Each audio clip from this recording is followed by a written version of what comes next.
Hello, guys. Welcome back to Carnivore Ramblings. This is my live Q&A. I'm joined today with my co-host, Sophie. Hello. And my great friend, Jerome Armstrong. He's from the US. He's given up an hour of his time today to join us on this. We're going to be talking about things to do with bodybuilding, physique enhancement, body composition, everything around that. We can also go into anything else you want. So perhaps the carnivore diet, nutrition, exercise, anything you deem fit. So hopefully we'll have lots of I'm here people. for kids. Hopefully we'll have lots of people in the chat to ask some questions today. So brilliant. We'll get started. First of all, thank you to Lambs, who kindly donated me 30 of his finest euros, which I greatly appreciate. He does this off air because he doesn't want certain companies to take a cut of the money, basically, which is very generous and thoughtful of him. So I appreciate that. I wanted to make sure that was clear and concise at the start of the video. Jerome, do you want to introduce yourself a little bit better than what I have? So that might be useful. Sure. Your introduction was wonderful. Thank you.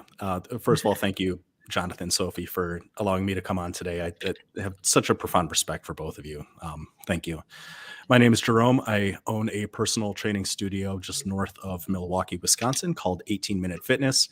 I basically train people in the body by science, super slow protocol of training. I'm a big proponent of the carnivore diet, and Jonathan and I both have a history of bodybuilding and a real love of the sport, and that's kind of what we bonded over initially. So that's me in 60 seconds or less. That's a lot more concise than what I do for myself. I just ramble for about 20 minutes long. That's why I called it Carnivore Ramblings. Fair enough. I decided to name this whole thing after a troll comment I had on Bart's channel originally. So you actually, Jerome, had a video up with Bart probably days or a week before I did, when I first did my first interview of him. Yep. One of my comments was, this guy was just talking about himself and all he did was ramble, something along those lines. I thought, well, it's an interview of me. And of course I'm going to ramble because Bart's asking me the questions. It's all relevant rambling. Relevant rambling. Yeah. Hence the name Carnivore Rambling. Yeah, that's pretty much it. I find it hard to imagine you have any trolls. It seems like you're pretty well received in every channel you've been on that I've seen.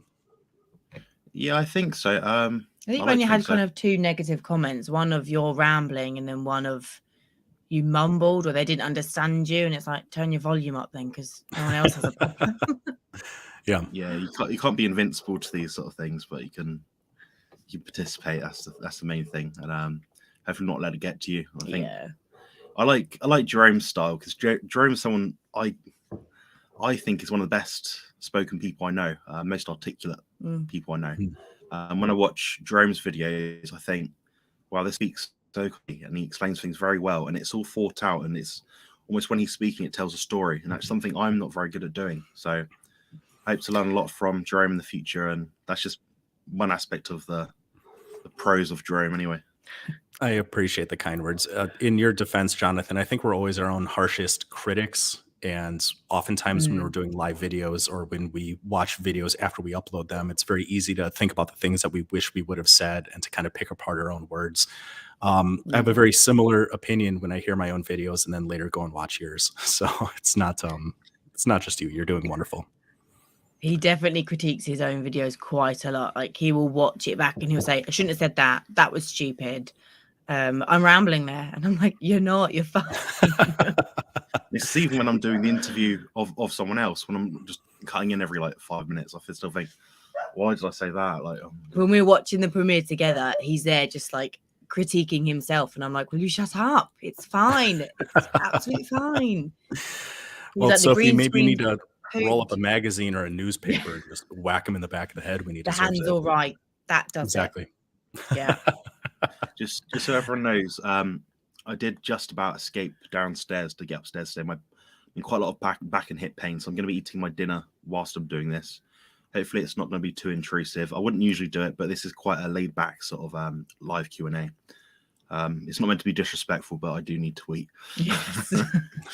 But what I'll do is I'll pass Sophie the mouse, and hopefully she'll be able to trust me with the technology. Right, let's go through. So we've got Lambs in the house. Hello, Lambs. And Zbigniew. I love the fact that everyone just says hello to everybody. It's great. It's a very pleasant marathon. Oh, it is like a marathon, yes. Got Tom. Good evening. Fellow Randall cycle down regulators. And we've got Declan. Hurrah.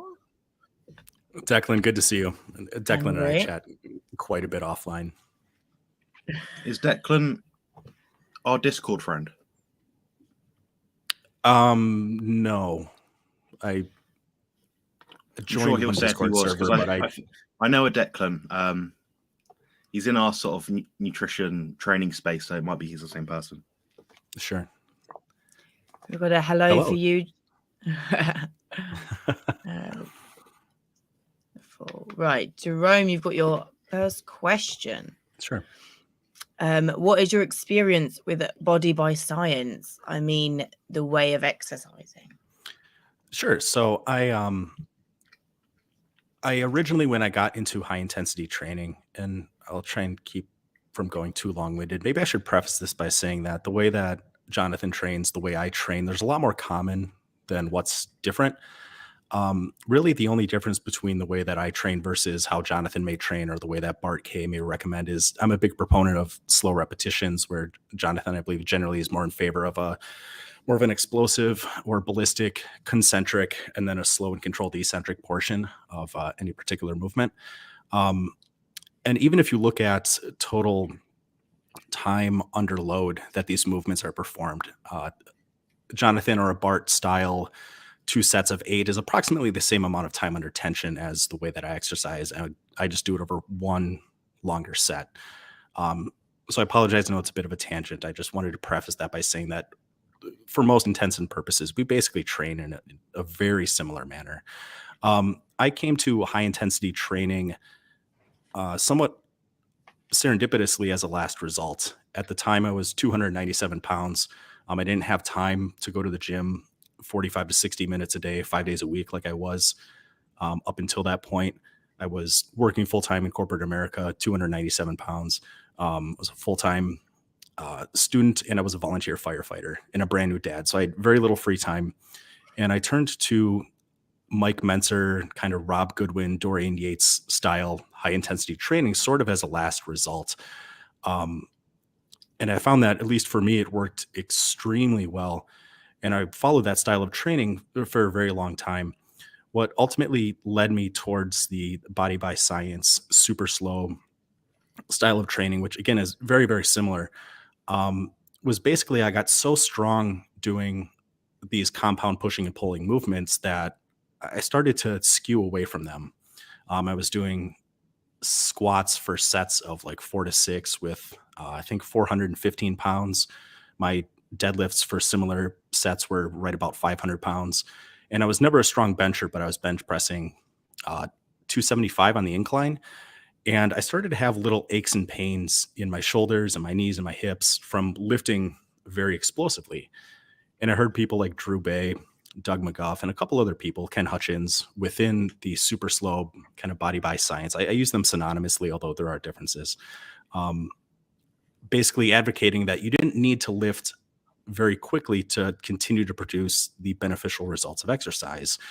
And upon trying these very slow repetitions, still with a high degree of effort to the point of momentary muscular failure, I found that in training in this way for months on end, I had 0 decreases in strength and my joints felt a lot better. Either way definitely works. My personal preference is slow repetitions. So that's kind of what got me into that camp. That being said, most proponents of that style of workout generally recommend full body workouts anywhere from 1 to 3 times a week. I still am a bit of a bro bodybuilder, so I like to split it up. I like a 3-way split, push-pull legs. And my workouts are generally maybe 5 sets for a workout. And I'll generally work out every other day, every third day, sometimes depending on my schedule, once a week. But the key point I want to hammer home is these workout styles are more similar than they are different. And as long as you're training intensely, relatively briefly, and somewhat infrequent, so you allow for recovery, both are very productive. Yeah, definitely. Yeah, I think they're both beneficial. I mean, obviously my way of training is slightly different to yours, but the premise of what we would advocate to anyone is train safe, train effectively, get enough tension in, and train in a way that allows you to recruit the muscles that you're trying to get involved without breaking your back. So that's and one thing, sorry to interrupt. One thing that really drew me to you, Jonathan, was especially in your videos, you emphasize recovery. And to me, recovery is every single bit as important as that initial training stimulus. If you short circuit the recovery, process, short of, I'm just rambling now. I'll stop. Sorry. That's okay. It's Carnivore rambling. I'm going on too long. No. Just recovery is every bit as important as the stimulus. It's kind of the point I'm trying to hammer definitely home. Yeah, because ultimately we can always train harder. I mean, if I was to take Jerome into a workout, he used to take me into a workout and say, look, I'm going to personal train you here. I'm going to coach you and get you to do, a leg workout. That'd be really difficult, especially for me at the moment. But it'd be really challenging. But the problem with that is, how am I going to recover from that? Because we can always up the ante. We can always have more time to tension, have more weight, have more sets, have more, whatever it happens to be, the measurement you're going to use to get more, workload in. Recovery is always going to be the bottleneck, and I think people miss that. It doesn't just mean, you go to bed at sensible time and you sleep 8 hours. It means how good quality is 8 hours sleep. Yeah. I've had 2 naps today already. My body obviously needs it, so I'm going to take them. Diet too. Diet, I've noticed, has played a huge role. So when I started training Menser Yates style hits, I was eating far more carbohydrate than I do now. Menser advocated 60% of your diet coming from carbohydrate. And I noticed that the amount of time that I needed to recover was one workout, every 5 to 7 days. And granted, it's an anecdote, but I suspect, being strict carnivore, my recovery is significantly faster. And I don't know if you've had a similar experience, Jonathan, Sophie, but generally once every other day, I feel pretty good as long as I'm eating enough meat, enough cholesterol, enough eggs. But if I were to eat more conventional, I need significantly more time to recover. Yeah, I think recovery in terms of like time between sessions, frequency, is dictated by how hard you can work in your own individual variability. So there might be people in the chat right now that I've consulted with or coached. They're actually on opposite ends of the spectrum. So one of them I know trains probably, I won't say who out of confidentiality and stuff like that. Sure. I know one of them does, I think, 2 workouts every 8 or 9 days. Another one does 4 workouts per week. And they do like a rolling split sort of thing. One of them does full body, one does rolling split. Sure. They both seem to be getting results, and I've seen their measurements, their metrics. There's obviously a great variance in between 2 different people. So I've met someone recently, and they're doing 20 sets twice per week for legs. Actually, every body part. So 40 sets per week per body part. And I think quite the volume. I thought it was on the high extreme end personally, and she thought it was about normal. She was just told wrong. To also back up that kind of contrast, the last video I did, I put side-by-side pictures of me next to a client that I had, and I can get away with, when I'm good with my diet, exercising every other day with a very high degree of intensity. And to contrast that, the next picture I had over was a client that, to keep making progress, was only working out once every 10 to 14 days. Wow. And having the studio that I have, most of my clients kind of follow into that shallow end of genetic expression with respect to exercise tolerance and recovery ability.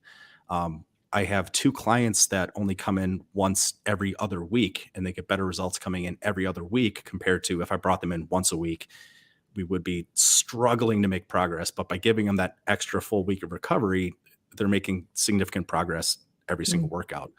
Now, I admit that's absolutely a very small subset of the population.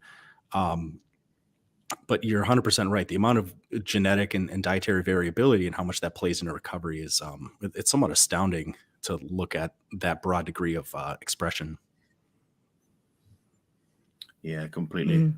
Another point is the diet, like you said, the diet itself, how much you can tolerate can change over time as well. Your body's, I say this in a lot of videos, your body is a biologically dynamic animal. It's going to deal with things different all the time. So, for example, some weeks my training is 3 sessions, some weeks it's 5 sessions. It might be that those 5 session weeks are building up the sort of training toll on my body, and therefore I need the 3 session weeks to sort of catch up. So it'd tell me theoretically or logically that I'm probably going to do best at about 4 sessions per week. So yeah, I do about 4 or 5, don't I, a week. And I think at one point, since being carnivore, I think I trained accidentally 8 days in a row,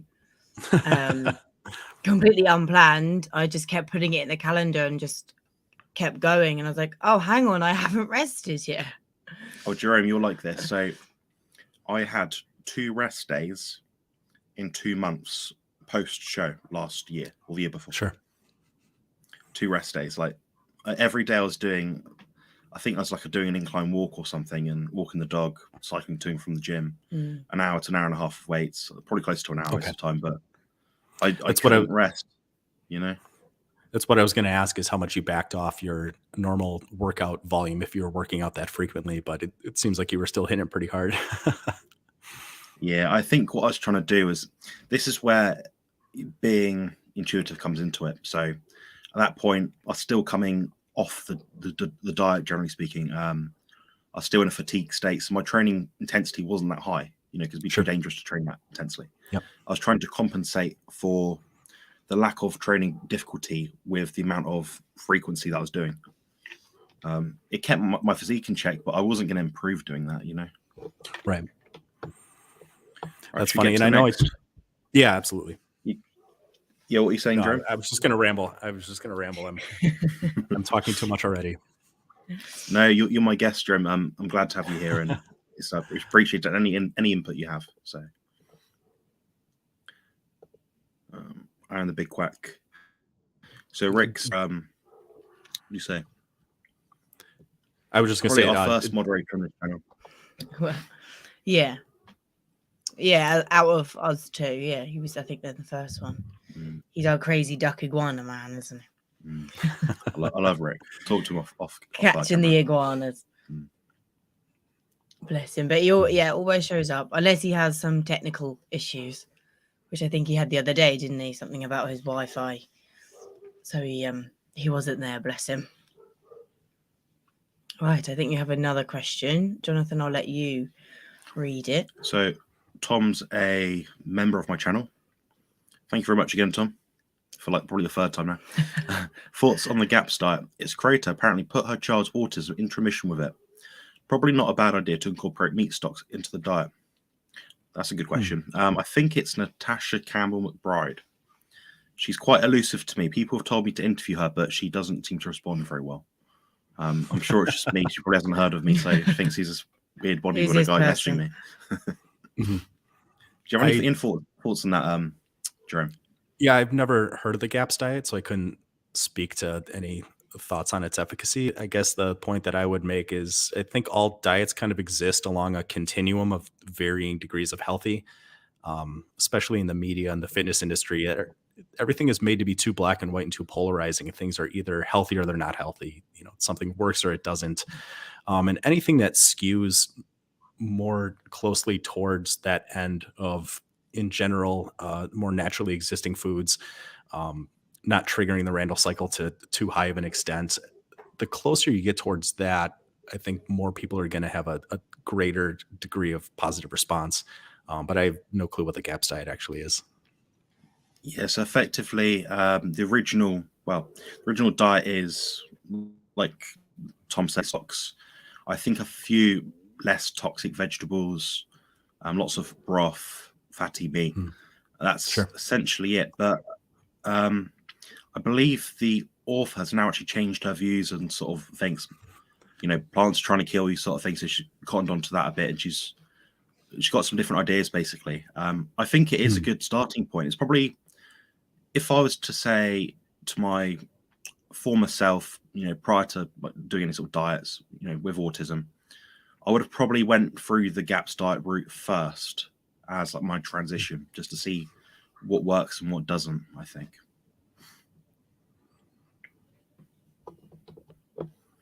think my mum's actually joined the chat. Hi, Karen. Jerome, that's my mum. Oh, hi, Karen. You've raised a wonderful son. That's nice to hear. So if mum's still watching this, you know Claire Saislar from Beyond the Scale Tree Healing? Yeah. She left a comment on one of my videos, one of her videos, saying, "Hi, Karen, you have a wonderful son and, you know, great job in raising him," or something like that.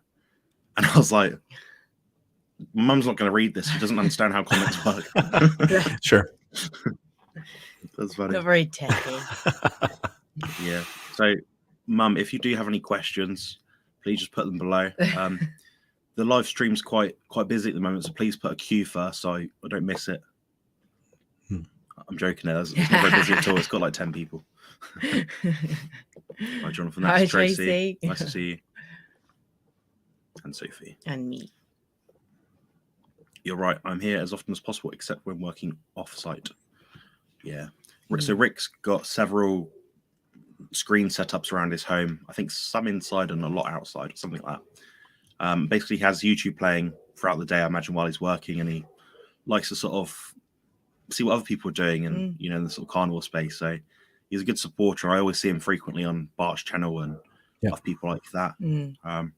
Just a little note for everyone.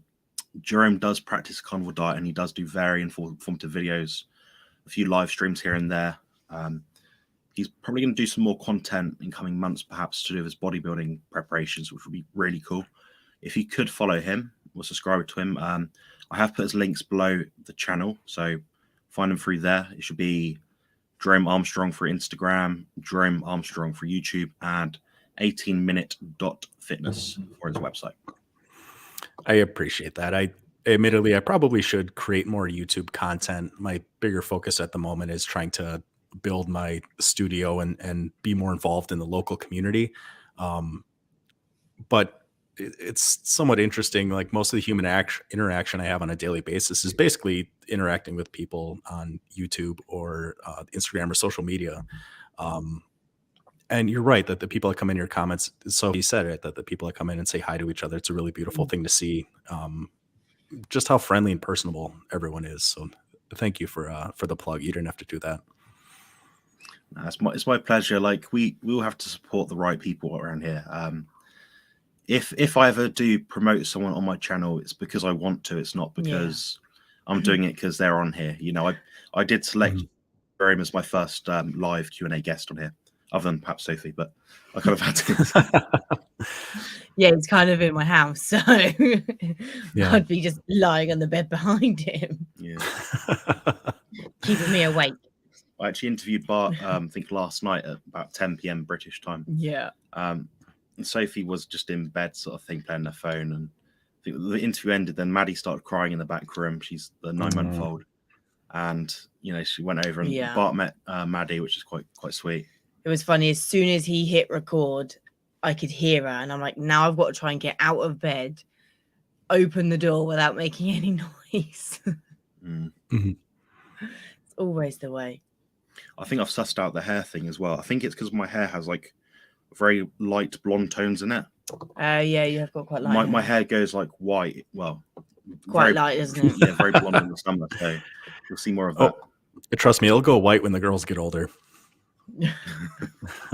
Stress. I'm sure they're already getting you stressed. We've got a question here from Declan, I believe. Okay. Do you want to do this one? Sure. I would like to hear both your opinions on number of exercises per body part and any benefit to isolation exercises in addition to compounds for bodybuilding/hypertrophy. This is for you two boys.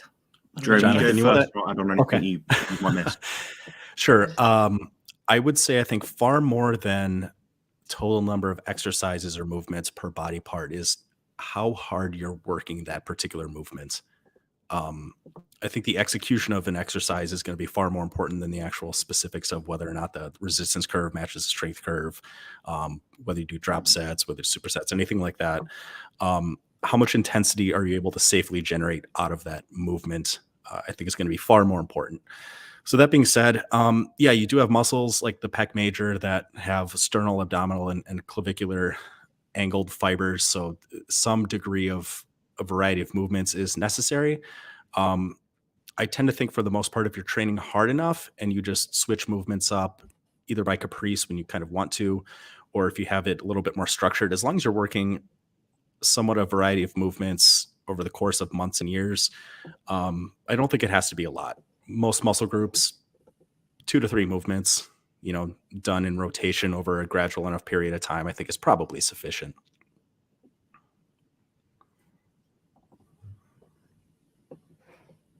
So what do you think? Yeah, I mean, I think you don't want to overtrain, do you? I think a lot of people kind of want to go crazy and think that they have to work out, for hours and hours a day and do 30 sets of everything. And it's just go back to basics. I mean, keep it minimal. If you're training properly and your form is, spot on, then actually you can create pretty good results with kind of the bare minimum. I mean, we do about 13 to 15 sets per workout, and I do like a push-pull leg split myself. I think you're doing kind of upper lower at the minute, aren't you, with your back? Upper lower and some push-pull legs sort of thing. Yeah. So it's pretty much what I feel like doing. So if I know some days I won't be able to do the volume, and in terms of doing a full upper body workout, I'll split it up and I'll just do the same near enough within 2 sessions. Outside of that, I think there is some benefit to adding in some isolation movements. For example, I was reading a study earlier. They were looking at the bicep curl. They sort of said if you can get, the short position and the length position, you'll get slightly better muscle growth. But I think ultimately, if you're training as hard as you can with the core movements, that's going to give you the best result. But all these things are add-on things. So they're things you graduate to. They're not necessarily something you have to add. There's some instances where these isolation movements can be beneficial as a warm-up. So for many of my clients, they'll have a leg curl first, a seated or a lying leg curl. And that will be prior to maybe a leg extension or a leg press or a hack squat or just a barbell squat. That is, strictly speaking, just to warm up the knees. It is still an intense set, but I understand the key sort of focus in a training session really is to get the compound movements in.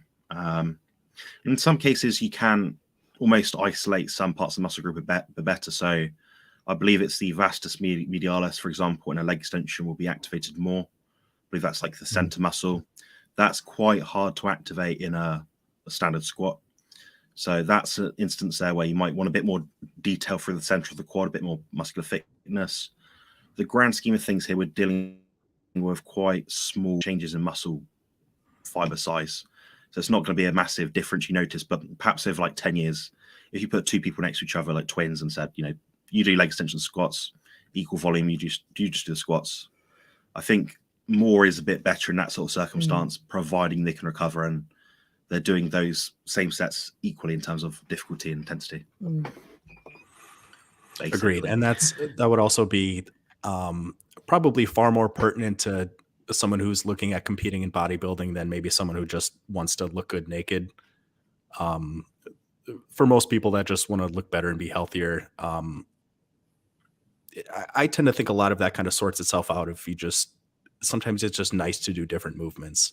But I'm 100% with you too. And even like getting ready for a bodybuilding show, I know I'm less than 12 weeks away, so it's too late in the process to try and make any significant changes.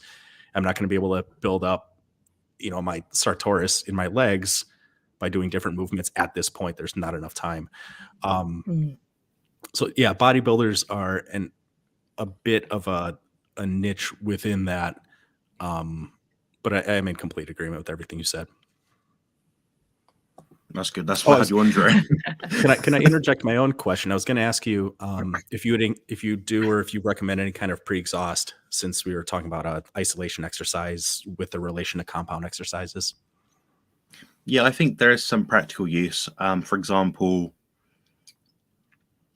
perhaps someone can isolate their medial delt very well in a side raise. I might get them. So that's a side. Well, I can't see it. A side lateral raise. So I might get them to do lying on a bench prone. They'll have a dumbbell in each hand, and they might just do the top portion of the rep just to get the squeeze, just to get that some extra blood flow in there. So that's what I'd probably do for some people. That's something I've actually done with a client, I think 2 weeks ago. They're in the chat currently. And that seems to have helped them a little bit. But yeah, like we're all going to have our default strong points and weaknesses. And usually they align with what we are able or unable to train effectively. So for me, training quads is quite tricky, partly due to injury, but partly because my quads they're not built in such a way that the muscle above the kneecap is very long or thick. So my legs tend to go a bit more round at the top, whereas close to the kneecap, it's not very thick. So I might add in more leg extensions to build up those sort of muscle groups and pre-exhaust effectively. So there's some nuance to it, but I think generally if you just do the basic sort of compound movements, a few pushes, a few pulls, a few squats and things, you're going to build up the majority of muscle mass. And in some cases where you have a particularly weak body part, you might pre-exhaust to help isolate that body part, and it gives you a better idea of, it's like that internal focus. I think we spoke about this when you did a live last time. We're talking about how you get this almost like occlusion effect when you're doing a super slow rep, because I've got long arms. So something like a pre-exhaust and isolation pec deck from trying to do chest might be more useful at the start, whilst not sacrificing intensity on the later movements, I think. Yeah. And granted, I'm not a physical therapist, but like most of my clients have health conditions. So one last thing on isometric exercises or even partial ranges of movement, they can be really helpful in a therapeutic sense too. And that in a lot of ways is maybe the more appropriate use than necessarily bodybuilding. But thinking of like someone has a rotator cuff issue, the supraspinatus on a lateral raise only really functions for the first couple of degrees. So if that's an issue in the shoulder that needs a little bit of work, then, you can position the body or use isometrics accordingly to try and give a little bit more targeted overload to that. But from a bodybuilding sense, to really bring out the details, I could see definitely using pre-exhausting, wider variety of exercises. But Jonathan, you're 100% right. Like 80-90% of the results is going to happen from just executing the basics and executing them correctly. Yeah, completely right. Declan says, oops, I just realized this is a carnivore Q&A. Well, sorry guys, I'm a gym rat. Well, Declan, if you look at my members on this channel, maybe click on the membership perks option or something, it says gym rats, gym bros, and gym pros. So this is directed to people that perhaps have similar experiences to me. So if you look at my channel, I talk a lot about things like autism, bodybuilding, training, health, nutrition, anything around that. So I try not to talk about things that are outside my field of expertise or personal insight. So you're welcome to ask me or Jerome or Sophie any questions related around those sort of topics. Anything else you might get I don't know the answer, speak to someone else. So that'll likely come from me. I'll probably go, I don't know, and then just have a look. Got a big Nev asked, reading many definitions of carnivore way of nutrition. What do the carnivore mean for you? For me, I actually posted this on one of the carnivore Facebook groups recently. I think the big Nev might have seen it. Basically, I was asking the group, what kind of carnivore are you? So is it that you're all animal foods, nothing else? So no spices, no sweeteners, anything like that? Is it your animal foods, but you have spices, sweeteners, herbs? Is that you're just 95% carnivore? So you'll have, I don't know, a glass of orange juice in the morning and a steak for breakfast. So you're not entirely, so maybe like 95% nutrition value wise anyway. But yeah, I mean, a hyper carnivore is someone that eats 70% plus. So I think anyone in our space that is hyper carnivore is probably watching our sort of videos and talking about the same sort of thing. And they've got a rough idea, plants aren't ideal in a lot of cases, or pretty much most cases. And I'd say a strict carnivore would be what I just outlined. So yeah, I don't think there's much benefit to be had from me saying to someone, you're not doing it right, or you're not doing it enough, or whatever it is. It's excluding the person, and it's going to deter them from getting back their health if they have lost it. So I'd like to be inclusive of people. And if it means that someone has to have honey in their diet or fruit, may not be ideal, but it doesn't mean that they're a bad person. I wish them badly. So, Because we say as long as you're not suffering and it's not doing you any harm, you're still, like you've said, you're over 70%, you're still classed as carnivore. I think people get quite het up over the tiniest, oh, you drank coffee. Okay. I've got coffee in here, Jerome. Yeah, I did too. I had my last cup of the day here. It's not killed me. It's, do you know what I mean? People get quite het up on that, don't they? Jerome, what do you think about this? Is it similar to my thoughts, or do you think there's a bit more strict sort of ideals? No, I think people get too pedantic and caught up in legalistic definitions of words, and really, however you identify or whatever you think the carnivore diet is, I think it speaks more towards intention because everyone has a different definition of what balance means in their life. Like balance to me or Jonathan or Sophie might be, one piece of cake at a birthday party and then back to what we consider strict carnivore for whatever duration of time. I'm reminded of Bart K as often as he says, like, there's no such thing as the Mediterranean diet whenever that's brought up. And he's 100% right. I have what I think carnivore is. But really, I'm with you guys where I want people to be healthy and happy. And I think being far more animal-based than plant-based is going to skew most people in that direction. But yeah, if people want to have honey, if people want to have coffee or seasoning, I think we really need to foster a degree of inclusivity instead of trying to exclude people and take their carnivore cards and saying they're not doing it right. Yeah. Definitely, yeah. The only exception to what I said is when it is on a personal level. So, for example, if I had a family or close friend or family member that said, I've got this illness, what do you think's best for me? I will tell them, like, you need to do this. And my response to them will be a lot more specific, a lot more deliberate. And I'll be a bit more in the way that Bart K addresses these people. I wouldn't call them an idiot sort of thing. But I'd say, no, that is not right. There's no safe amount of carbs. I'd tell them very directly, because ultimately, if I care about this person, I just want to make the best possible choices. So if I know that to be true, and in their case, it would be a more strict carnivore diet, or perhaps adding or excluding certain foods, then I'm going to tell them. It just makes logical sense to me. But the vast majority of people just be sensible and trying to kill yourself eating fruit. Yeah, if them being relaxed is going to cause them sufficient, health issues, then of course you're going to strongly advise to not be relaxed kind of thing and be strict. Yeah. We'll get away from this point now because I think I've rambled long enough. Chele said, yes, the GAPS diet is very ancestral. And recently, Natasha Campbell McBride is moving towards carnivore. She helped tons of people with severe health issues during the years. Yes. I won't lie either. I've not heard of the GAPS diet. I'm Jerome on that. I've not heard of it. I'm in a different space probably to you guys, because I've been studying nutrition for well over a decade. So like you look into every single diet, whether it be relevant or not. So I've read all sorts of funny diets over the years. Like there's like one cabbage soup diet or something. I was like, that sounds rubbish. Well, I've studied nutrition for well over a month now. You're qualified already. I'm qualified already in my diploma. I started it in January. Yes, it was going to give us key knowledge. Some of the answers in there aren't correct. Like Jerome, you'd be quite shocked, but the majority of it is relatively accurate, and I think it covers enough things that Sophie can sort of coach people, or at least consult people, at least if they choose to.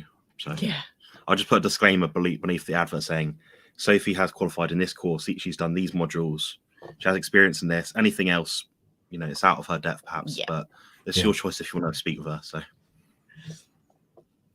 all right. Nathan said, "Hey everyone, really enjoyed your video on HIT, Jerome, but it cut out unfortunately. Keen to see our part 2." Thank you. I'm not exactly sure which video that is. I'll have to go back and check. I've had that issue with a few videos I've noticed. I don't know if it's some of the videos I've done that I've produced, recorded offline, produced, rendered, and then uploaded to where some of that gets cut off. But I've had that happen with a couple of them. I apologize for that. I do need to create more content.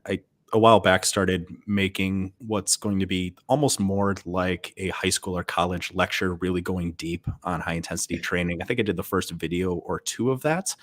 And I need to get back on that But those are going to be a series of almost like lectures going really, really deep into all the aspects of high intensity training. Thank you for the kind words, Nathan. Yeah, I like your videos where you share your screen and you pull up, different tabs. And you say, this study's showing this. This is what I mean by this. It's very helpful. I'm not very good at showing things. I'm better at just rambling. You're quite good at explaining things, to be fair. Oh, thank you. It's again, we're our own harshest critics, so I used to feel like such a failure, and that's one reason I started doing more live videos, because then I can't take it back. Then it's done just the way it is, and I just have to deal with it. To where if I did more recording offline, I would probably say that was, a bunch of profanity, and then re-record, and I'd probably spend half a day trying to make one video. When in actuality, I would like to be able to streamline a little bit more content. I think your best approach would be to do the live sort of things that you do, because you speak very clearly and you make sense and you know what you want to talk about. You just need to get the tabs up on the computer. I don't think you necessarily have to do what I do, which is so structured, just because I go so far off topic sometimes. Like if you saw my computer, I've deleted them all now, but the amount of times I've recorded something, got rid of it, recorded it, got rid of it, it would shock you. Yep. 10 times just to say, hello, welcome back to my channel. Like, how can I pause that up so many times? I know that feeling. The bloopers. I used to, when I would record videos locally and then later do editing, I would keep Windows Explorer open, and I could see how many times, like it would take me, sometimes I'd have 30 takes on a video just to get through the first like 15, 20 seconds. Because you know how it is too. You fumble up your words a little bit, and then you say, oh shit, like, well, I kind of messed that up. I'm going to start this over. And I would have this tab open with just lists of all these different files that were 8 seconds long, because I couldn't say my name and my business and what I was going to talk about that day, and I had to start over. That's brilliant. I know, we'll get better very well. Yeah. Sorry, guys. Part 2.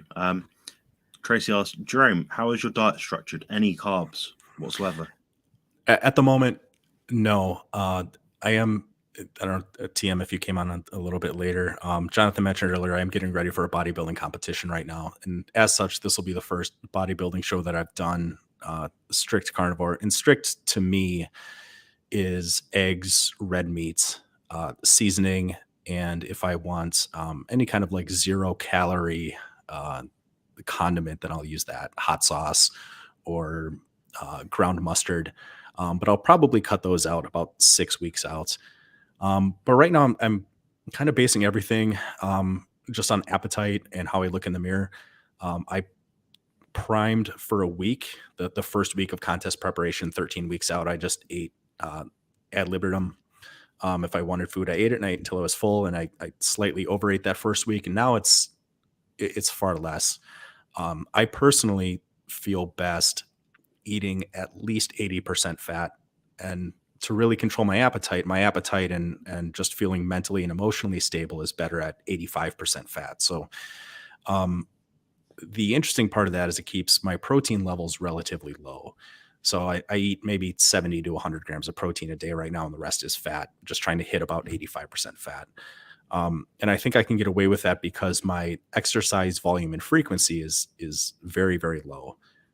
If I was training as much as Jonathan does for a competition, and with a little bit higher degree of frequency, I would probably need more protein. But a sample day is 6 eggs or 4 to 6 eggs cooked in half a stick of butter for breakfast, a 1/3 pound beef patty with 2 tablespoons of butter for lunch, and a 1/3 pound beef patty with 2 tablespoons of butter for dinner. It's a very basic day. It comes out to about 2,200 calories, 70 to 100 grams of protein, and the rest fat. Yeah, sounds all right. Yeah, sounds similar to me. Just I eat more fish and dairy. It's pretty much the only difference. Obviously more food as well, because I like food. But yeah, it's fascinating when I hear people doing different protein amounts. I mean, I've tried the 80% fat thing for probably about a month. I gained a bit of fat doing it. I did feel really good though. Sorry.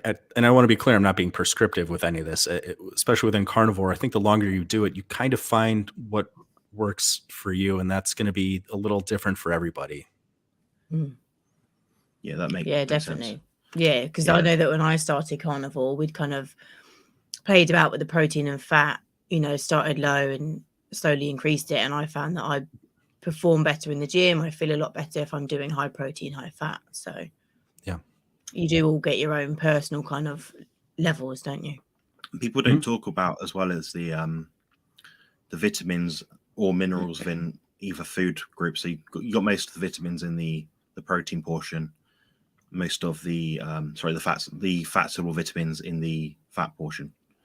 So if you look at it that way, you would say that someone like myself that does better with a fair amount of protein probably needs more B vitamins, for example. That might just be my own unique biology. When I've looked at my ancestral DNA stuff, turns out I've got MTHFR polymorphism. So it means I have to deal with getting more riboflavin in. So my protein, by default, generally speaking, unless I'm just eating eggs all day, has to be higher. So that's pretty much it. Yeah. But yeah, Sophie's diet is what are you doing? Like 150 protein? About 150 to 180 protein, and then about 125 to 150 fat. Yeah. Sure. Sophie's got more fat adapted over time though, so she's feeling pretty good. She doesn't really get hungry between meals. She's getting that steady sort of fat loss. I was very keen to keep muscle on her because she does have very good muscle mass, especially for a female. So I wouldn't want to like waste that and diet. I could easily have dieted Sophie to a skinny mini with no muscle, and she'd probably feel and look horrible. Yeah, but that's not very helpful. So I've not done that.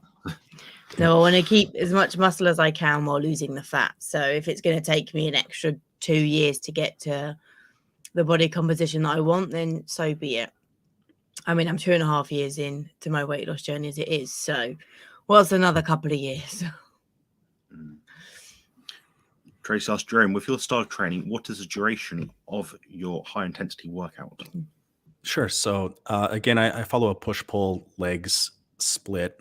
I found that within trying to track my workouts as closely as possible, what exercise is, how much weight, total time under load that I'm doing, I found that my best results are when I limit my whole workout to no more than about 5 sets, maybe 6.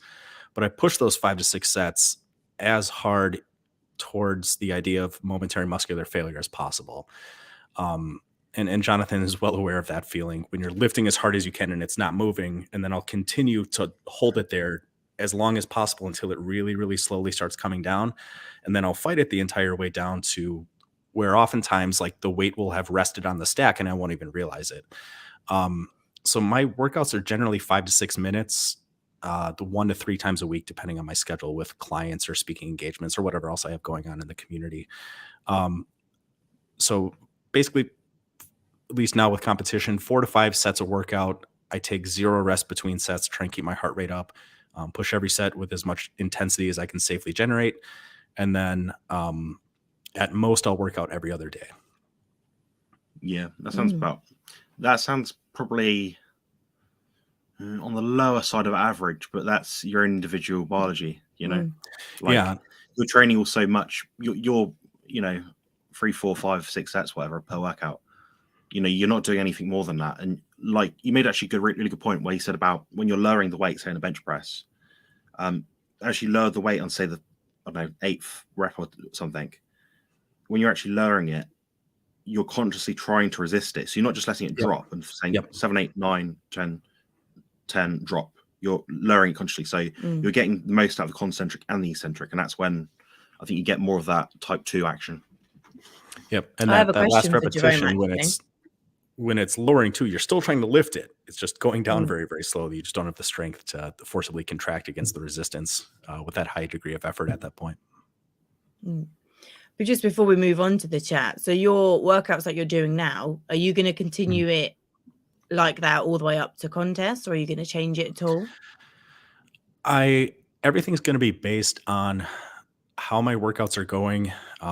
Again, I track every variable with my workout and then how I look and how I feel. So I know that as my body fat continues to come down, the magnitude of stress from the exercise is going to mandate more recovery. I'm going to have less resources available. I'll probably end up sleeping a little bit longer than I do now. my general approach is, as much as I like to kind of have an idea that I think, I'm going to do legs tomorrow, hypothetically, if I wake up tomorrow and I just don't feel rested and I don't feel like I'm going to be able to exert a high degree of effort, then I won't exercise that day. I'll put it off one more day. So everything is very, I'm firm on adhering to the principles, but need to maintain a certain degree of flexibility in the actual plan, if that makes sense. So I can't give a firm answer to that. I apologize.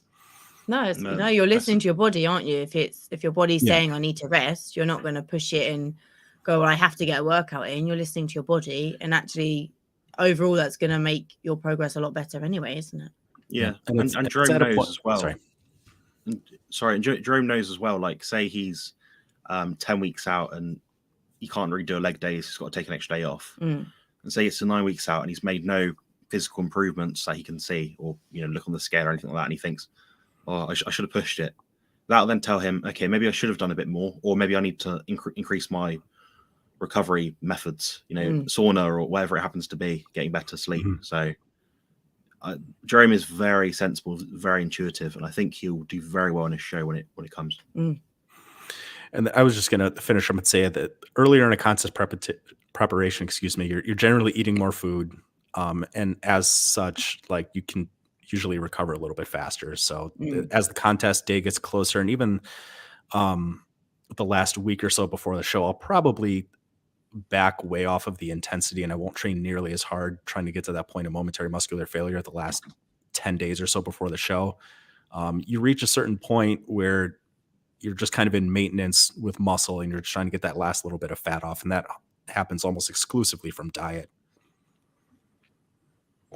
Yeah. And Jonathan, I think cut Sophie out of the picture there. I thought it'd be cheeky there. It was my question. I was trying to take all the credit for the good question. I mean, obviously I've never prepped for a contest, and I wasn't with you when you did your contest. So I don't know, do you tend to change things? Do you just stick to the same? Do you just listen to your body and just do what it's kind of saying? So it's interesting to know kind of what you do. Well, just go contests I've done in the past, I've always been very regimented. Like Monday is this workout, Tuesday is this workout. This is the exact number of calories I'm going to eat. This is the food I'm going to eat. And I knew how I was going to do everything. And I would make very small adjustments on that plan as necessary. But the longer I do this, the more I really kind of value listening to your body in a lot of ways. And I think if diet's dialed in, if you're training correctly, these signals, appetite, satiety, whether or not you're fully recovered, those do become reliable arbiters if everything's lined up correctly. I think there's an element of forcing the adaptation in terms of fat loss. So your body never wants to be 4% body fat. It doesn't want that. It's going to give you all these things. It'll slow down your movements. It'll make you think less well, like I am right now. Your body will do everything it can to make your metabolism as slow as possible. So it'll drop muscle mass. So that's when you got to be intuitive and think, what am I going to do here? Am I going to keep plugging away through these training sessions? Something else, different intensifiers might be useful. But at the end of the day, you are, I think the word's like slogging it when you're trying to do the last 3 or 4 weeks of contest prep. Getting from 7% body fat to 4% is excruciating. Feet hurt. It's miserable. The contest prep up until about that point is usually pretty good and usually fairly enjoyable. You feel good. You're looking better every single week. And then you just hit this point the last month or so where it's miserable. And that's something that one of the reasons I'm doing this contest is I want to shine a light on that, saying that people need to see this because we tend to idolize these perfect bodies. And most people, one, will never look like that, but two, have this idea in their head that by, buying some ab widget or taking a certain supplement that it's going to get them there. And what you don't realize is most of these people, and Jonathan knows, you're backstage usually sitting down because every time you stand up, you almost black out. You get lightheaded. You're crying for no reason because you saw something sad on your phone. The contest prep is absolutely miserable. And I kind of want to do an expose on that. Yeah. Yeah, definitely. That's very good. And I think we'll be able to sort of, what's the word? Collaborate in that regard. I could come on your channel, you come mine, and we could pose each other questions. Well, that being said, and you and I have talked before. I know I'm going to be reaching out to you, especially that last 10, 14 days when I'm just losing my mind and just needing reassurance. And Jonathan's been kind enough to already offer support way ahead of that. You guys should do like a bodybuilding talk, like a, getting ready for contest, kind of like a little chit chat, like a bros chat. We've done the peak week one, but we do need to do like a bro chat one where it's not so strict in terms of questions and answers. You just have a chat. Yeah, I think that'd be really good. Anytime. Right. Tom asked Pacello, do you have any personal experience with it? I'm planning on adding meat stocks and fermented dairy to my carnivore diet. Figured that extra gut support is not a bad thing. I do sauerkraut at the moment until I run out. Then I do milk kefir and water kefir pretty much every single day. Yeah. My guts are not very good, and I've got a viral infection currently, so I'm trying to get over that. And I suspect my susceptibility to that was from my gut being wrecked from the antibiotics from hospital. Yeah. So I would not have otherwise caught this illness. So sensible. I love sauerkraut. I love pickles quite a bit. And I figured those are probably pretty benign with respect to plant foods that could be consumed. And that's one thing I miss the most when I'm really, really strict with carnivore is vinegar. And you know how appetite gets in contest prep, Jonathan, where like I've eaten sauerkraut just out of the jar with a fork before because I was hungry and I just wanted something. You get all these weird taste of things, and oftentimes different tastes for different flavors can signify what vitamins or minerals you might be lacking. It's always interesting to read up on that sort of stuff. Yeah. Because we'll occasionally get like a jar of pickles, or we'll pickle some eggs because of, we want like the acidity every so often. And as we found, it doesn't cause us any harm. Like I had pickles for my lunch today. Sometimes I'm, same as you, just kind of fancy that like vinegar kind of taste. Tracy said, thank you very much for your, well, I shouldn't say very much. Thank you for your information, Jerome. You're welcome, Tracy. Anything else? Just pop it in the chat. Jerome, do you follow Robert Sykes for your contest preparation? No, I unfortunately don't even know who Robert Sykes is. My general approach to contest prep came from a natural bodybuilder named Skip LaCour, who competed against Kai Green in the 1999 Team Universe back when Kai was natural. And you can find video of that contest. Skip is often credited, even by Kai, as being the first natural to have striated glutes on stage. And Skip has, like, he's trying to remember how many national championships he won drug-free.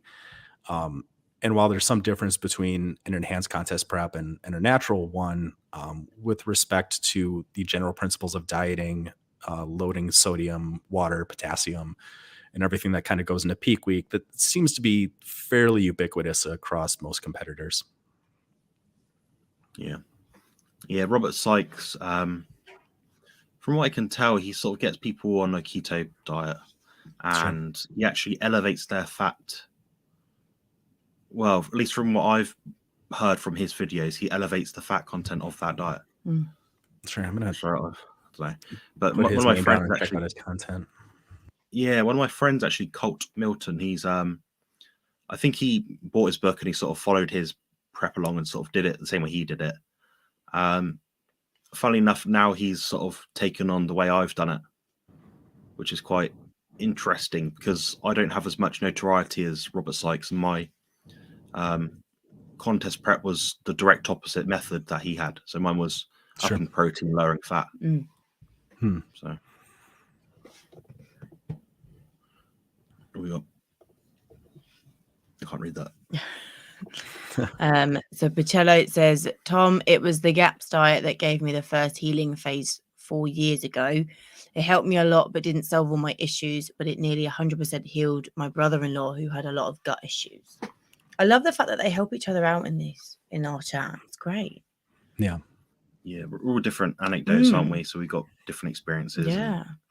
I've not tried every single diet. I mean, I've tried most of them, but not every single one, so I can't really comment. You do like to experiment, don't you? You'll try something out yourself before you then, you either make a video on it or you advise someone to do it. You'll always give it a whirl yourself. Have you tried full veganism before, Jonathan?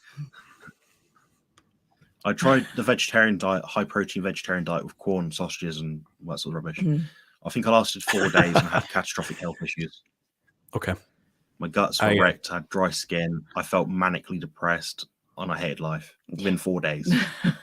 I made it a similar amount of time trying vegetarianism years ago. I was having a lot of fruit, and I was cold all the time, and I would eat tons of fruit and some other things in one sitting, and then 20 minutes later I'd be really hungry, and I was like, this is miserable. I'm going to go back to eating meat. Yeah. Well, yeah, where were we earlier? Oh, we was at Aldi the other day, and we saw, what was it, a vegetarian product. I can't remember what it was now. Some meat product, and it was like less than 0.1 grams of protein, and I'm like, well, that's not going to keep you full. I think it was cheese or something. Vegan cheese or something like that, and I'm like, well, that's not going to keep you full, is it, if it's less than 0.1 gram of protein? Yeah, I can speak from great experience on this. Not from what I've eaten myself, but from seeing people that buy these products. When I worked in the health food shop, we would routinely chuck out all these products that would expire. Virtually none of them got bought, and we wasted a lot of money. But the thing was, the staff that I'm working with, God bless them, a lot of them were vegan or vegetarian, and they wanted to get more things in to try them themselves. And they found they didn't like them either in a lot of cases. So at one point we had, I believe, over 150 different chocolate bars that were vegan or plant-based of some sort. Wow. And I put a stop to that very quickly. So what I actually did was I cut the aisle in half. I got rid of half the section, said we don't need to sell this anymore. It's I condensed it and just sold the extra stock that we did have. Yeah, I thought, this is ridiculous. This is a health food shop, and you're trying to advocate selling vegan chocolate. There's nothing ever healthy about sugar and fat, especially in combination. Especially that kind of fat, anyway. Yeah. I don't know. It's a touchy subject for me. That might be the closest I've ever seen you to frustrated, Jonathan. Well, you should have seen me getting this. Well, you did see me getting this camera set up earlier. I was getting irritated. Yeah, I was going to keep that on the DL, but yeah, yeah. So from before this this chat with Jerome, the light from my front of me basically is very bright. That's why I'm sweating so much. We had the radio on full blast because the girls are in bed asleep in the room behind us. I'm trying to keep the house warm, sort of thing, so they can get sleep fine. So I've opened up the window, and I get really hot. And when I get hot, I'm not nice to be around. No. Like immediately, it's like a switch. Yeah, I didn't like the summer with him. No. But then I don't like the winter because he puts the fan on in the winter and I'm freezing and he's boiling. So at the minute, I haven't found a season that I like him in yet. That's funny. Right, we won't take up too much of your time, Jerome. Probably trying to wrap this up soon, because I appreciate you're a busy man. No, you're good. I have time. I muted myself because I don't want to laugh too hard into the mic.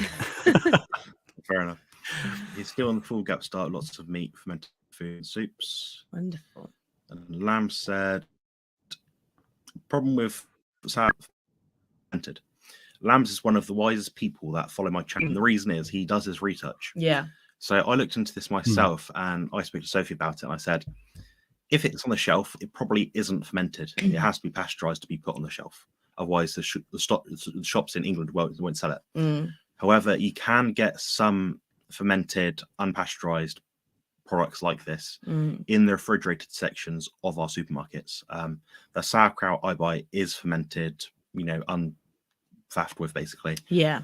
I think it's from is it like the Polish section or something in the fridge? Yeah, so if you go to maybe you don't have it in the US, but you can get different cuisines. You might get a Thai section, you might get a Polish, European, whatever. Sometimes in those sort of sections, you can find quite peculiar or unique things that you wouldn't otherwise find in the standard US or UK shop front.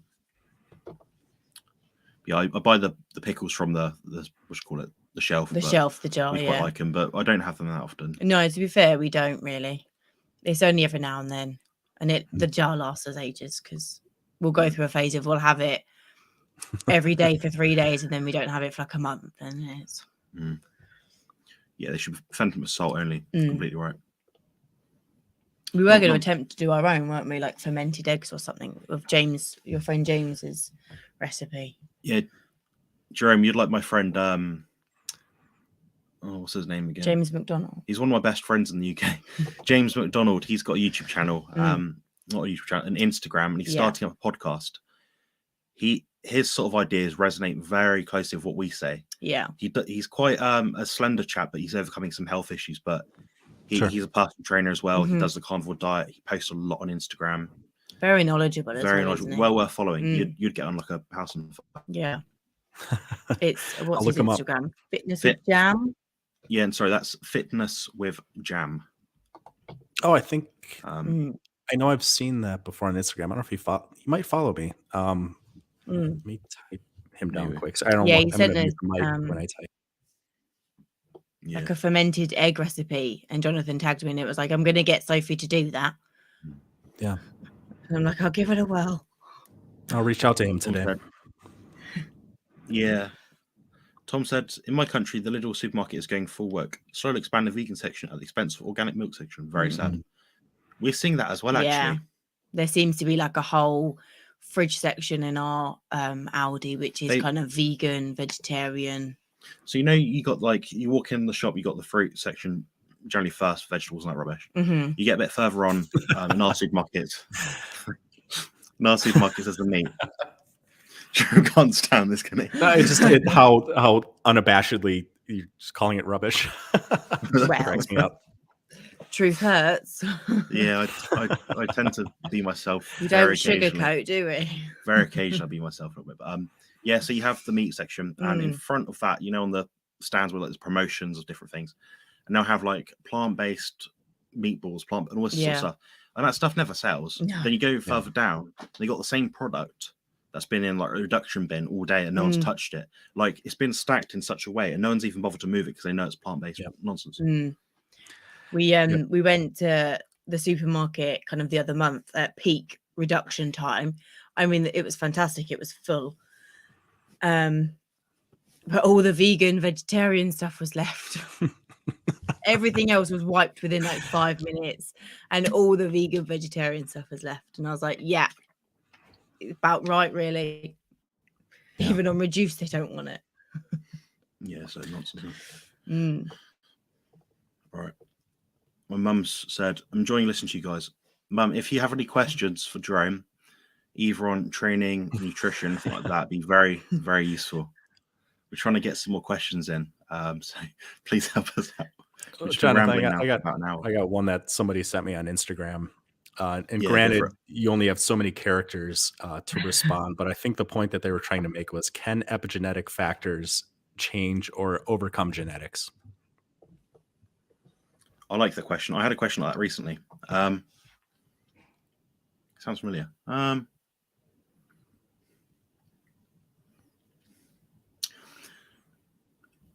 want to say no.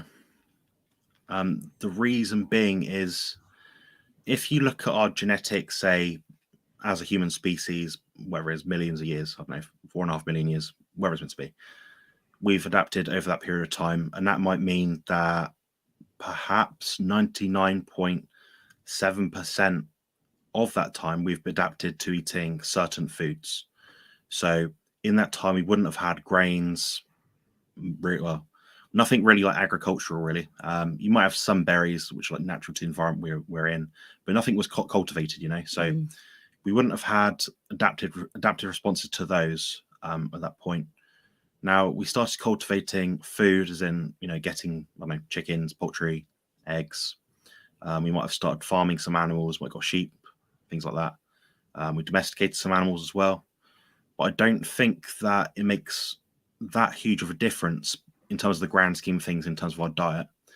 However, I do think that we can tweak some of our biology to perform better in some circumstances if we follow a diet that is based around our epigenetics. So an example of that would be myself. I am from a Scandinavian descent, not entirely, but probably a bit more than most people, coming from Northern Europe in England. I'd say that I have a higher calcium requirement than most people. The reason being for me saying that is because when I did the Lion diet for, I think it was 3 days, I had heart palpitations, which is a surefire kind of way of me identifying, okay, I needed more calcium in my diet and I wasn't getting enough. Now, people will say, but you only did it for 3 days. How did you become deficient in that time? I would argue that I need a lot more than most people, and my body would clear through those things a lot quicker than other people. Now, if I was to try the Lion diet again and I added in calcium supplements, it might be that is more sustainable. Another thing that I'd look at is perhaps polymorphisms, similar to the calcium one. For example, riboflavin is something that I need more of. That does help in the enzymatic biochemical pathway to regulate the enzyme which takes in folate. So we absorb the folate better, so we don't get folate deficient anemia.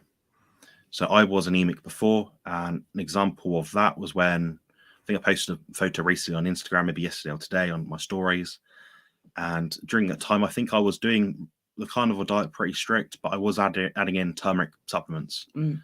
So that binds to certain things, binds to iron, which meant that my uptake of iron was lower, which means even though I was taking lots of beef and is not really being absorbed that well. So my needs for everything around not being iron deficient are higher.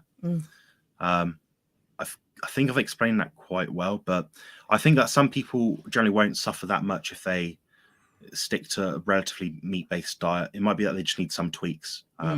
I do notice I do feel better if I have more eggs than the average person and more dairy than the average person. I could perhaps get more calcium from bones and things, but it's a bit of faff to get a tin of sardines and start eating bones all the time. It's probably not the most palatable thing at times when you're trying to eat so much food. So, what do you think, Jerome? Well said. I guess my quick answer would be I don't know. I think that's an answer that I wish more people would say in health and fitness.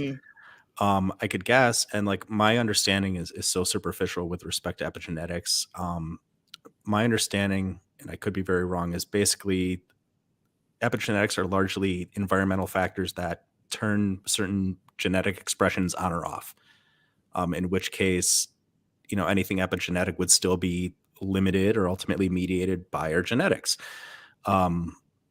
So the way that the question was originally phrased, no, but are there things you can do that have epigenetic effects that can have profound effects on your performance and health and well-being? Yeah, absolutely. But short of adhering to some basic things, colder heat stress, species appropriate diet, short of getting any kind of genetic testing to identify some of those polymorphisms, I don't think you can really know.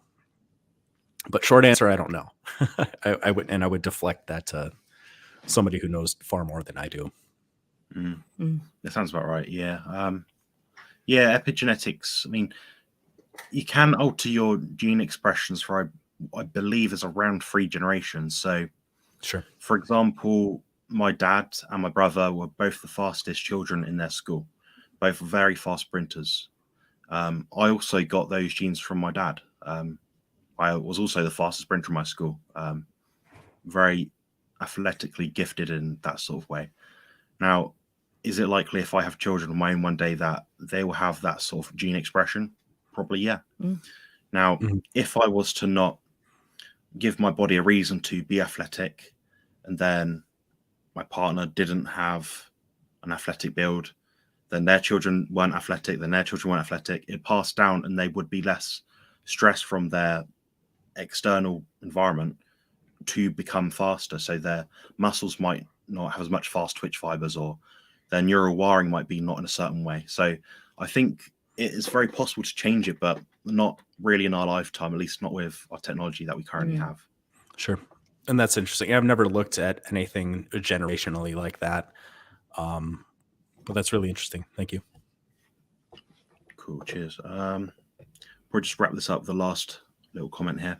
So Lam said, they're just limiting our food options more and more. It's being done slowly but steadily. I'm guessing Lambs has read the facts,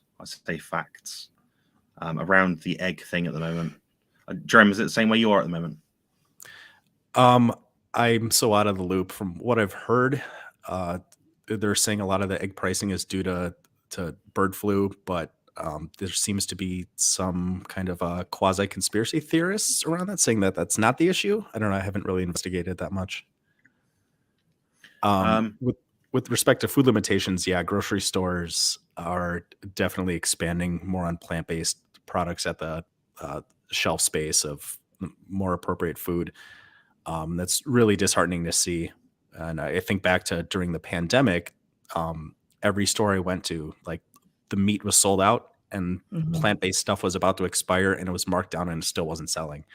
And you think that would be clue enough for retailers and vendors to try and, stock appropriately, but apparently not.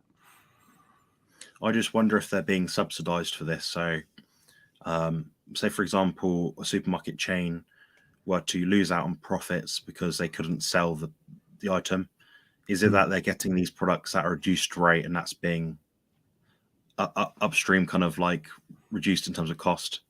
So there's a lot we don't know about, and all we hear is from what's through the media or what certain people will say. So we've got to listen to lots of different anecdotes, I think, in this sort of case, because a lot of information is suppressed. But I think there is truth to it, and I don't like spending a lot of money for eggs personally because I seem to eat a lot of them. Yes. Yeah. Quite a lot. We've just bought 40 eggs from the butchers yesterday. And I dread to count how many's left.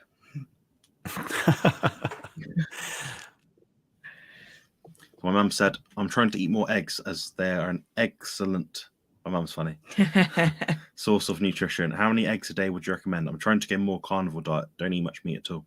Yeah, so Jerome, you might be able to answer this question a bit better than I can because I can answer this to my mum at any time I want. So my mum eats a diet which is perhaps smoked salmon sometimes, some cheese. She likes turkey. Doesn't eat beef that much. Sometimes has lamb, but she'll have like biscuits or toast and butter. She's generally eating quite sensible, but she has a bit of an aversion to eggs. But she wants to get the nutrition in because, she sees me eating like 10, 15 of them a day some days. So what do you think?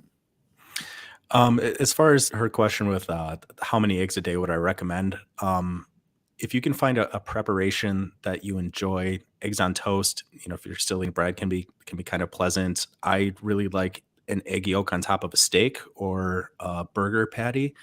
If you can find ways to get it, then I would just follow your appetite. Eggs are incredibly nutrient dense. I tend to throw a lot of the whites away, at least, before the price of eggs got crazy. Now I eat the whites.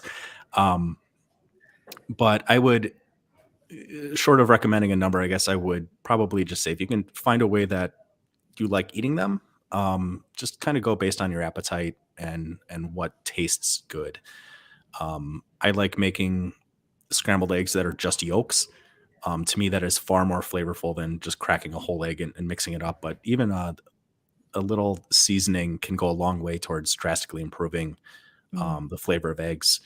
So if there's I make the best scrambled eggs in the world. And when I tell people that, they normally think I'm just full of it. But I just use a store-bought green goddess seasoning, and it's largely celery seed. And if someone doesn't have an aversion to spices, green goddess seasoning on scrambled eggs will elevate regular scrambled eggs to really nice, restaurant quality scrambled eggs. So if you can just find something that you enjoy, really play around with different seasonings, spices, even 2 to 4 eggs a day is a great way to get a lot of essential nutrients.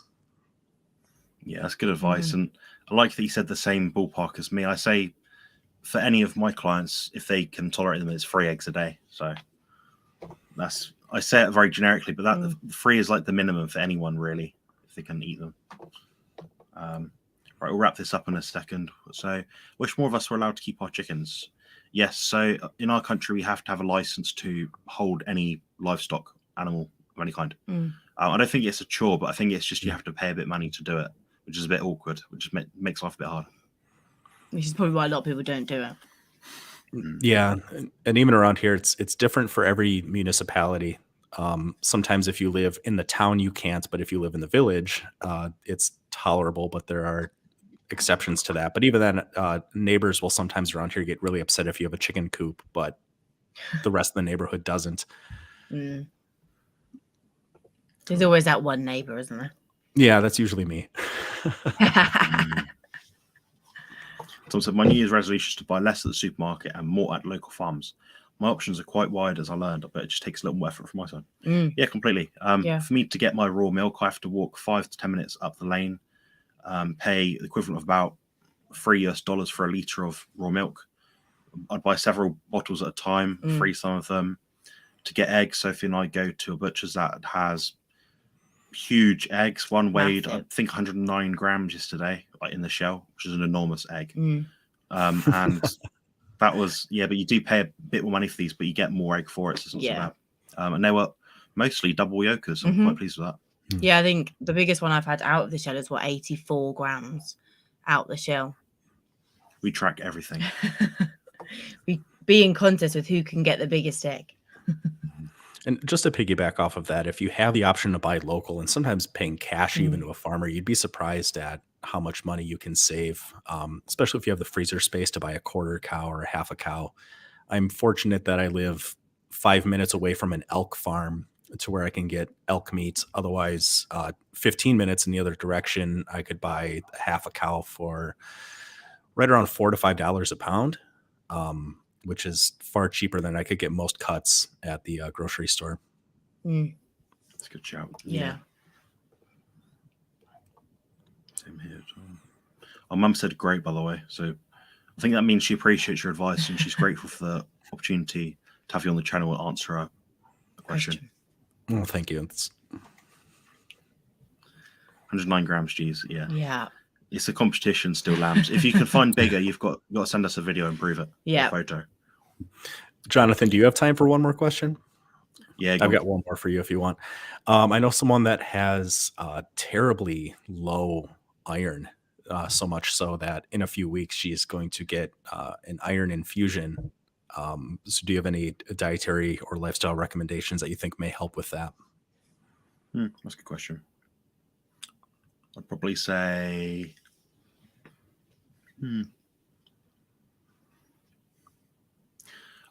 do things like if there's an option of having raw milk, have that. That's going to have more things in it which help you deal with different vitamins, which help with the uptake of different minerals. Other than that, if you can have eggs, cook the egg white, but have the egg yolk raw. That'll leave most of the, a little bit more of the nutrition intact, so you get more through that way. I'd look at genetic factors, which might give a reason why some things are less absorbed. So like myself, I need more riboflavin to upregulate the enzyme which takes in folate, something like that. I need to do more reading on that one. Outside of that, I think she said she has a condition that her body eliminates copper, I think, quite a bit. And she was saying that not having enough copper also inhibits your body's ability to absorb iron, I think, is what she was saying. And I don't know if it's necessarily true, but I thought, like, this is right up Jonathan's alley. Like, this guy loves this stuff. So if you don't have an answer, that's fine. But I figured it'd be something to get the wheels turning for you. Yeah, I think that there is something which is, I had it somewhere, but it's a mineral wheel, effectively. So you got a big wheel, and on each side of it, you got, I don't know, calcium, magnesium. You'll find magnesium tends to direct itself towards most of them, and it doesn't have really any cross inhibition pathways. So that is something you can take any time of the day, and it'll help you. Some things you don't really want to take together. I believe it's calcium and iron you don't want to take together, but I'm not certain. There are some, not contraindications, but some things which tend to block each other's absorption. Any sort of fiber which you're taking in, hopefully not. Get rid of that. Outside of that, can you think of anything interesting right there? No. I have a really, it was funny you mentioned, I have a really old presentation on my YouTube channel where I found a really complex wheel of all vitamin and mineral interactions, showing which ones were agonistic and which ones were antagonistic to each other. And you look at it and it just looks like a mess. It's a real cluster to try and decipher which ones you should and shouldn't take together. And that was in a video I did trying to talk about the U.S. dietary guidelines for certain vitamin and mineral recommendations. With all these inhibitory pathways, I don't even know if we have a good idea of how many vitamins and minerals people actually need on a daily basis. Yeah, no one really knows. I mean, I take in some minerals significantly less than some people, and they think they need to add in these electrolyte powders. I think, you know, I'm taking in about half as much as you. My body mass is twice as much, and my output is twice as much. How can my genes be so different to yours? It doesn't make sense, but I don't know. But what was the other thing I was thinking of?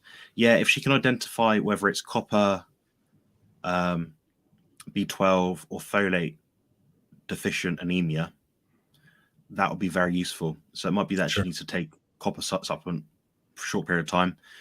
That might mean she can try that and see how that affects her blood work, if that improves the iron status, the ferritin status. And she thinks, okay, I need to get more copper in my diet. That's a quick way of doing it. It does take a long time to build up these levels of iron in the body. It's unless you're taking in, you know, hundreds of milligrams of ferritin each day, like, you know, iron, ferrous sulfate, whatever it is, you're probably not going to get a massive jump in it. So it's a slow build up sort of thing. I wouldn't jump into any mass supplementation regime. Right. Probably just eat more eggs and things like that, and red meat. And focus more on getting that sorted out before worrying about body composition. You know, because I know some people think, oh, I've got to eat more, so now I'm going to get fat. It's like, would you rather gain like 2% body fat or feel horrible and have anemia? I'd choose the body fat personally. So you got to get that across as well.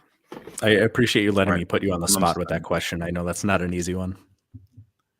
Yeah, it's not the most easy question because you need to know someone. That's like a consultation question because you need to know the ins and outs of what they're doing. And usually you find that they're doing something drastically wrong and they don't realize until you speak with them. I find most of the time anyway. My mum said, good point. Tomorrow off to the farmer's market in Muscliffe. That's my hometown village. Unpasteurized milk and eggs. Wonderful. Brilliant. Sounds right. Right. On that note, I'm going to leave Jerome to enjoy his mid-afternoon, I'm guessing. Yep. And get back to his work. And thank you for everyone for coming on. I appreciate you being here. If you have any more questions next time, please let us know. The next live stream, I believe, will be on Monday. And just for a point of reference, I'll be doing Bart K's live stream every other week for definite. And some weeks I'll be doing the additional week as well. So the additional Saturday. So this we're not doing it, but next week I will, then 2 weeks after that and so on. Brilliant. But thank you very much, Jerome. Appreciate you coming on. Thank you. Yeah, thanks for your time. Take care. Cheers.